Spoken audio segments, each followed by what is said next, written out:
My sister has always been the one people described first. Not in a mean way. At least, that's what I used to tell myself. She's just one of those people who takes up space in a room without trying. Tall, put together.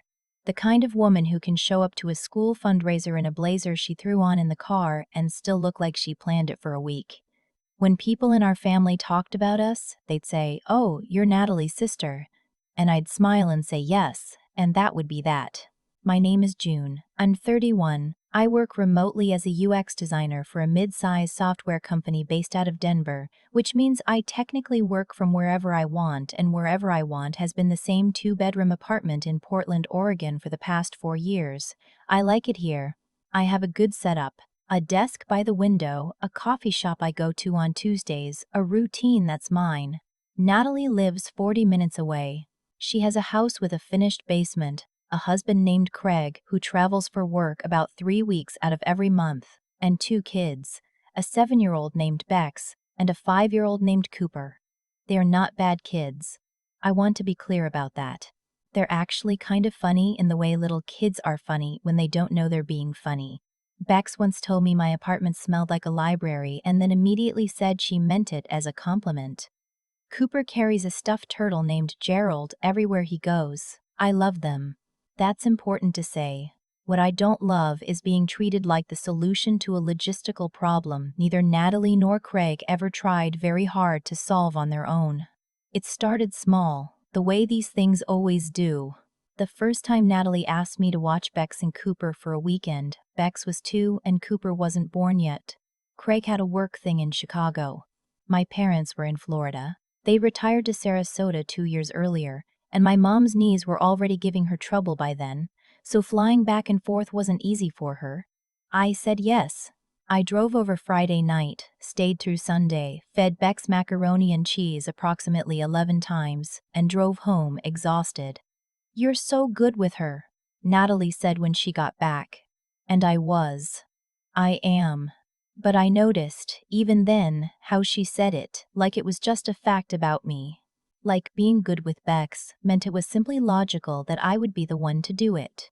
Over the next few years, I said yes more times than I can count. Date nights. A girls' trip Natalie took with her college friends to Scottsdale, a work conference Craig had in Austin. A long weekend they took together for their anniversary in Napa. I watched Bex and Cooper for a 3-day stretch when Natalie had her appendix out.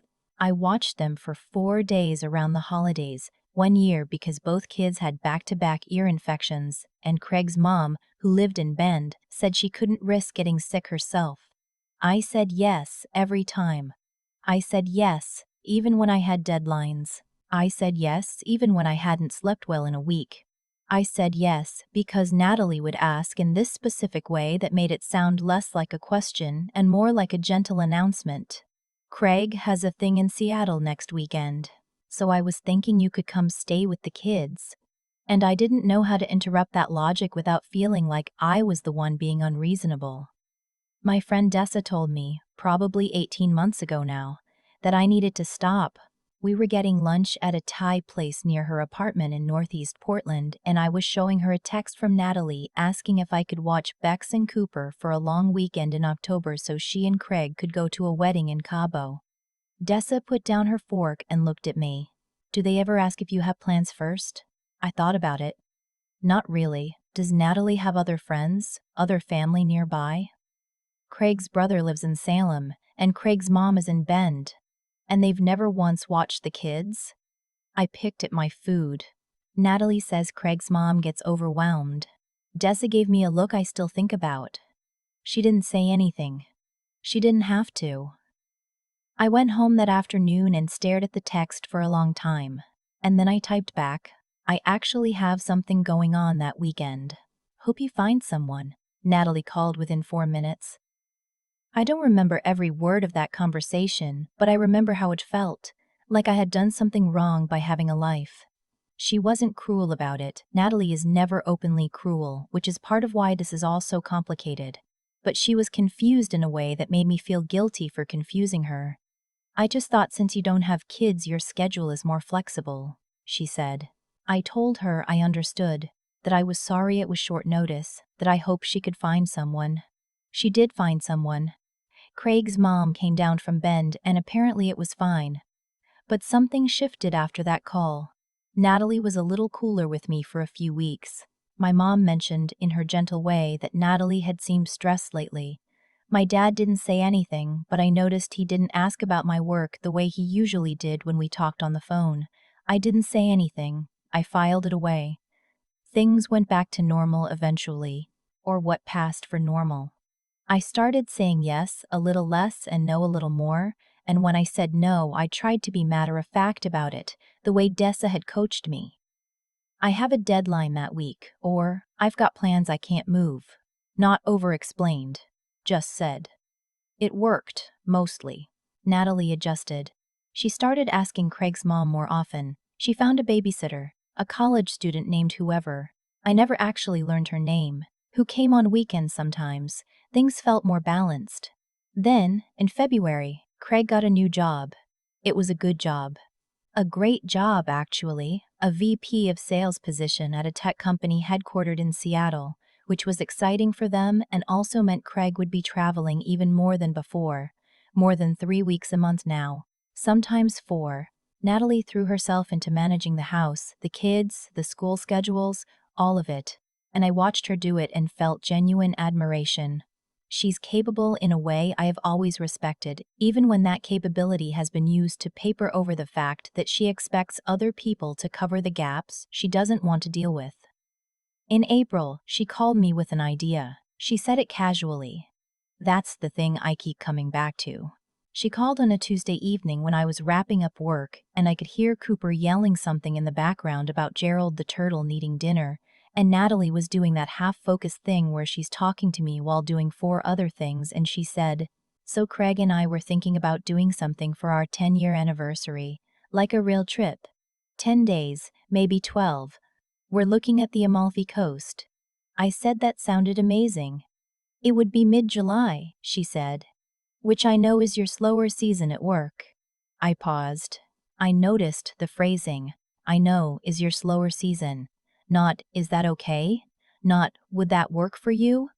She already knew when my slower season was. She had already factored it in. "Natalie," I said slowly, "I'm just saying, we'd make sure the kids had everything they needed. You'd be at my house, obviously. The routine would be easy. Bex has swim camp the first week. Drop-off is at 9, pick-up is at noon. Cooper just started t-ball. I'd write everything down." She'd already thought through the schedule. "Natalie," I said it more clearly this time, "are you asking me to watch Bex and Cooper for 10 to 12 days while you and Craig go to Italy?" A brief pause. "I mean, yes. Obviously we'd cover groceries and whatever else you needed.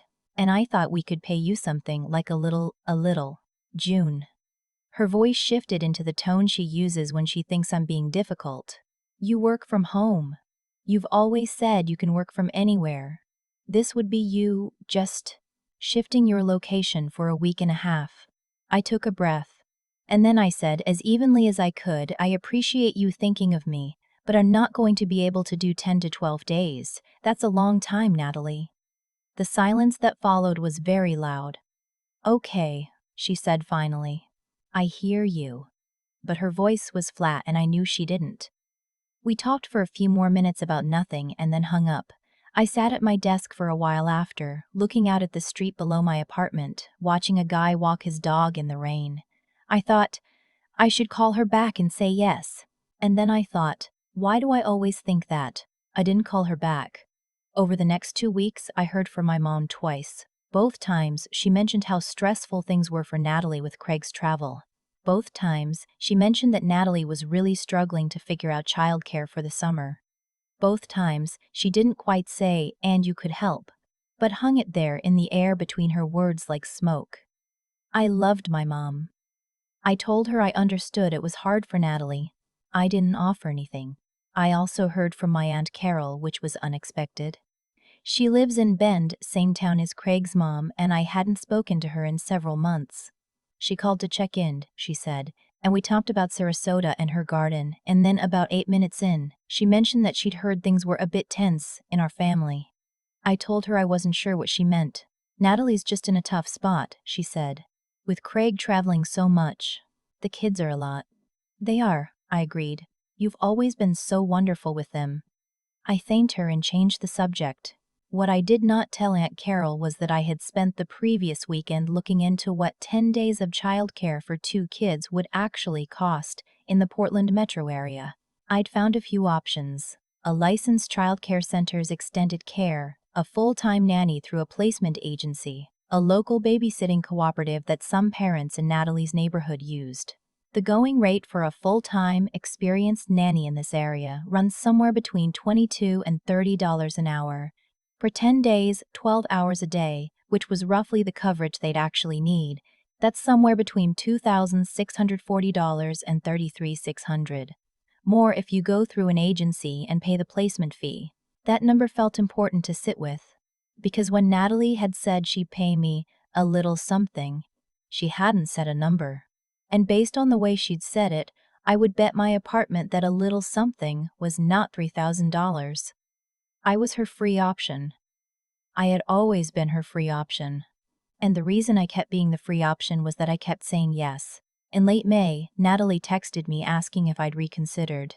I said I hadn't, and that I really thought she should look into a summer nanny. I'd heard a lot of families in her area were locking them in early, and if she moved quickly, she could probably find someone great for July. She didn't respond for 3 days. When she did, she said, "We found someone." "It's fine." I said, "That's great. I hope you and Craig have an amazing trip." She said, "Thanks." I stared at that thanks for a while. It was technically a normal response. It was also the kind of thanks that was doing about 40 different emotional jobs at once. And then I didn't hear from her much through June.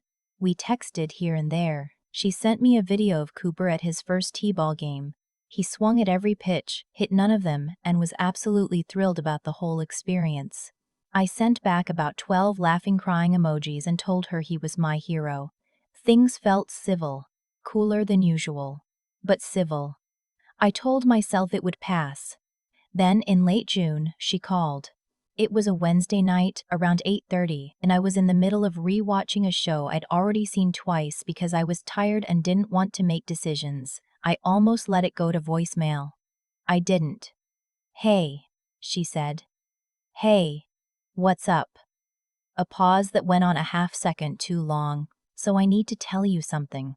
I muted my TV. "The nanny fell through," she said. "The family she was with before us decided to keep her through the end of summer. She gave us 2.5 weeks' notice." I waited. "The trip is in 3 weeks, June." I heard myself say, "Okay," very quietly. "I've called everyone." Craig's mom said she'd come for the first 3 days, but her hip has been bothering her and she doesn't think she can do the full stretch with 2 active kids. Craig's brother is moving that week, literally closing on a house. My friend from book club offered, but she works full-time and it would mean the kids are in extended care 12 hours a day, which Natalie, I know, she sounded tired. Not manipulative tired, which I've heard from her before, actually tired. The kind of tired that lives behind your eyes. I know what you're going to say, but I didn't know who else to call. That landed somewhere complicated. She kept going. "I know I've relied on you too much. I know that. I'm working on it, I really am. But Craig and I haven't had a real trip in 4 years, not since before Cooper was born, and I don't know what to do." I sat with that for a minute, then I said, "How about this? I'll come for the first 5 days. I cannot do 10 to 12. But I can do 5, and you and Craig's mom can overlap on day 3, and maybe she can manage the last stretch if she's not doing the full thing alone." Silence. That's not enough for the trip we planned. I know." More silence. "You could shorten the trip," I said. 8 days instead of 12. Overlap with Craig's mom on either end. Or look into a last-minute agency placement. Yes, it'll cost more, but you have time. She didn't say anything for a long moment. And then, "Why are you making this so hard?" And something in me, something that had been very patient for a very long time, got quietly, firmly tired of the question. "Natalie," I said, "I love you. I love Bex and Cooper. But I am not a backup plan. I'm not the person you call when every other option falls through because I'm the one who doesn't charge you. That's not a role I want anymore. Another silence. But different this time. I didn't know you felt like that, she said finally. I know, I said. I didn't say it before. I'm saying it now. We stayed on the phone for a while after that. Not arguing, more like sitting in the aftermath of something, figuring out what it was. She cried a little, which surprised me and also didn't. I didn't cry, which also surprised me. I'd expected to feel guilty. Instead, I felt something closer to sad but solid, like I was standing on ground that had always been there, and I just finally looked down. Before we hung up, she said, I'll figure out the trip. I said, I know you will. And maybe you could come for a weekend before, when we're not in crisis mode, just to see the kids. I'd really like that, I said, and I meant it. What happened over the next few weeks was not a dramatic transformation. It wasn't a movie moment where everybody learned their lesson and gathered in the kitchen and said the right things. Life is not really structured that way. What happened was smaller and in some ways more meaningful. Craig's mom did come for the first 4 days of the trip. Natalie shortened it to 9 days instead of 12 and found a nanny through an agency for the back half. Yes, it cost them significantly more than my going rate of a little something, but they did it. They figured it out. On the night before they left for Italy, Natalie texted me a photo. It was a picture of the whiteboard in their kitchen, the giant one she uses for schedules and grocery lists. She'd written out the entire 9-day breakdown in her neat color-coded handwriting. The nanny's name and phone number, Craig's mom's arrival and departure times, Bex's swim schedule, Cooper's t-ball, emergency contacts, pediatrician, the number for the closest urgent care. Underneath all of it she had written, "Thank you for helping me figure this out." She meant Craig's mom and the agency nanny, I think. But I also think she meant me, in a different way. I texted back a heart. It was enough. She sent me photos from Amalfi almost every day, sunsets over the water, a plate of pasta that looked illegal, Craig in a linen shirt looking very pleased with himself. I liked every single one and meant it.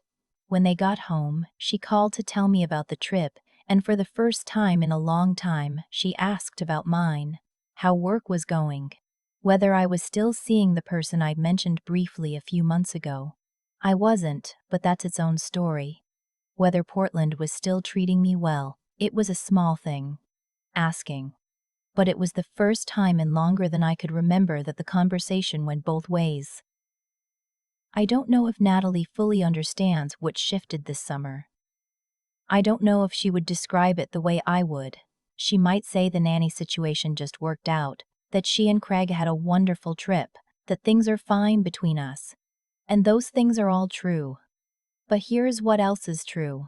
I spent years being the person who was easiest to ask. The one without kids, without a partner, with the flexible schedule and the remote job and the apartment that didn't require a mortgage. I was convenient, and I let myself be convenient because it was easier than having a conversation that might make someone uncomfortable. What I learned, slowly in increments through 2.5 weeks of not backing down, is that being someone's easiest option is not the same as being valued by them, and it took me a long time to understand the difference. I still drive to Natalie sometimes. I still sit on her kitchen floor with Cooper while he explains Gerald the turtle's entire backstory, which is long and convoluted and involves a submarine for reasons that remain unclear. Bex has decided she wants to be an architect and now makes me look at her drawings of houses, which are actually pretty good for a 7-year-old. I love those kids. I just also know now that loving them doesn't mean being responsible for them. That was always supposed to be someone else's job, and the most loving thing I ever did. For Natalie, for myself, for whatever relationship we're going to have going forward, was letting her figure that out. It wasn't easy, but neither was any of this. And I'm still standing, which is more than I expected. Some days. I've been thinking a lot lately about the word available. Not available like a restaurant table or an open parking spot. Available the way people mean it when they look at your life and decide without asking that you have room for their problems, that your time is softer than theirs. that your no is more negotiable. For years, I was available in that second way, and I told myself it was because I was a good person, a good sister, someone who showed up. But if I'm honest, and I'm trying to be, these days, a lot of it was fear. Fear that if I said no, I'd become the difficult one, the selfish one, the sister who didn't care about family. I'd watched Natalie carry that label around for other people, and I didn't want it for myself, so I just kept saying yes. And every yes made the next yes easier for her to assume. What I didn't understand then, and only started to understand after that phone call in late June, is that there's a difference between being generous and being taken for granted. Generosity is a choice you make freely. Being taken for granted is what happens when the people around you stop waiting to find out which one you're choosing. Natalie didn't ask if I was available for 12 days. She built me into the plan and told me about it afterward. That's not family helping family, that's just outsourcing. The hard part is that she's not a villain. I want to be clear about that because I think it's the part that makes this kind of situation so difficult to name. Natalie loves her kids. She works hard. She's managing a household largely on her own while Craig is on the road, and that is genuinely not easy. None of that is untrue. But none of it is a reason for me to disappear into her life as unpaid infrastructure either. Both things can be true at the same time, and learning to hold both without collapsing one of them, that took me longer than I'd like to admit. What finally shifted was something Dessa said to me about 18 months before any of this came to a head. She put down her fork and asked me, very simply, "Do they ever ask if you have plans first?" And I realized the answer was no. Not because Natalie was cruel, but because I had never made it cost anything to skip the question. I had always filled the gap regardless. So why would she ask? You teach people the rules of your life by what you enforce and what you let slide. I had been letting this slide for so long that Natalie genuinely didn't know there was a rule. When I finally said it out loud, "I am not a backup plan," I think part of her was actually surprised. Not because she thought she'd been treating me well, but because she'd stopped thinking about it at all. I had become, in her mind, just a feature of the situation, like having a big enough car. That's not her fault entirely. It's mine too. I stayed quiet when I should have said something. I said yes when I meant no. I smoothed things over instead of letting them stay a little rough, which is sometimes the only way the other person learns the terrain. What I know now is that the most honest thing I ever did for our relationship was hold the line. Not dramatically. Not with a speech or an ultimatum, just steadily across several uncomfortable weeks, not moving. And Natalie figured it out. She made the calls, she hired the nanny, she reorganized the trip. She was capable of it the whole time. She just hadn't needed to be, because I was there. That's the thing about making yourself too easy to lean on. Sometimes you're not helping someone, you're just helping them avoid the work of building something sturdier. Bex and Cooper are still my favorite people under 4 feet tall. That hasn't changed. But I visit on my terms now, and I leave when I need to, and I say no when I mean no. And somehow, maybe because of that, not in spite of it, the time I do spend with them feels more like a choice and less like a debt being collected. That's enough. That's more than enough.